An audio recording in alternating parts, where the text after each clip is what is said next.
All right, our SAT math calculator section. This is number 19. So we have two equations here. We have y equals 4x plus 1, y equals 4x plus 3. It's asking how many solutions does the given system of equations have. Remember, a system of equations is just some number of equations, right, that go together. In particular, we see that both of these equations on the right side, they're equal to y.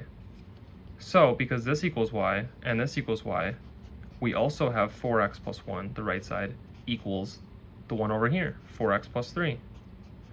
Because they're both equal to y, right? So I could just kind of like this one.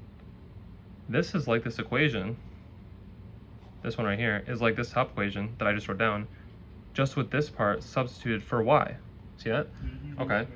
So then we did a problem like this before. How many solutions does a given system of equations have? And note, you don't need your calculator for this. Even though it's the calculator section, the best way to do this is by doing it on paper. So we have 4x plus 1 equals 4x plus 3. So how do we know what solutions it has? How many solutions it has? We need to understand the different scenarios, okay? So when does an equation have 0 solutions, for example? So we know an equation has 0 solutions if we get something, when we simplify, that's clearly untrue. Like, for example, 5 equals 4. Does 5 equal 4? No, it doesn't. 5 does not equal 4, right? But let's say we get 5 equals 4, right? No, right? It's untrue, okay? Or false would be a better word instead of untrue. False. False. And actually, that doesn't seem like mad enough at the question for not giving us a solution. How about that? False. The big F. There we go. False. Good. So if we have something that's clearly false, like 16 equals 2, or 1 equals 17, or maybe x equals, no, that wouldn't be good. We'd have some value like x equals the square root of a negative number, right? We can't take the square root of a negative number, right? So that would be 0 solutions, right? At least for now, for that one. So then exactly one solution. This is the most common one. You guys have seen this a lot. X equals like 4, right? It gives us one solution. X equals that. X equals 2 solutions. That would be something like we have x plus something and x plus something equals like 0. And then we're solving for both of them. That'd be a situation.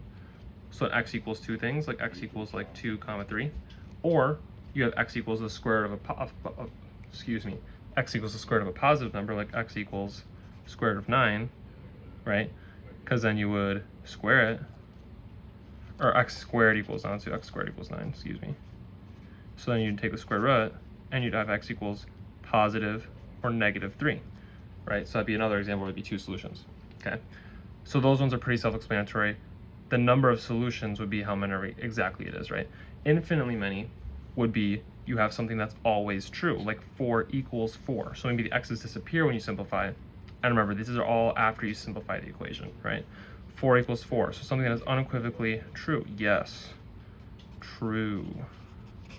Unequivocally true. It is always true.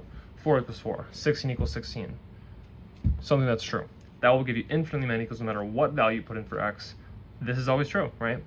So those are our situations. So knowing that, let's go forward and simplify our equation. We want to combine like terms, get x by itself.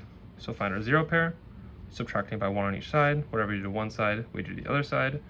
The 0 pair means it's 0, so 4x equals 4x. 3 minus 1 equals 2. All right. Then to get the x alone, we'll subtract 4x. We get our 0 pair over here, and we get a 0 pair over here. So this left side is 0, and our right side is 2. We can see very clearly we fall into the first category because 0 does not equal 2, just like 5 does not equal 4. Our answer is 0 solutions. No matter what value you put in for x, this will never be true. And you can try yourself. I'll show you one example. Let's say x equals 2.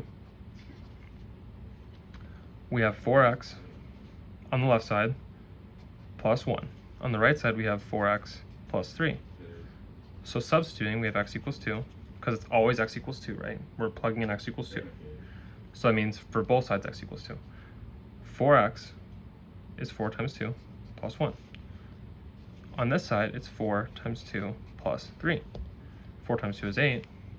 4 times 2 is 8, plus 1 plus 3. 8 plus 1 equals 9. 8 plus 3 equals 11. Does 9 equal 11? No. Just like 0 doesn't equal 2. And you can start to see a pattern here of the number will always be off by 2, because no matter what you plug in for x, you're always going to get some number here that's 2 off, because 3 minus 1 is 2, right? So it's always going to be a difference of 2. But yeah, that's why there's 0 solutions, which is A.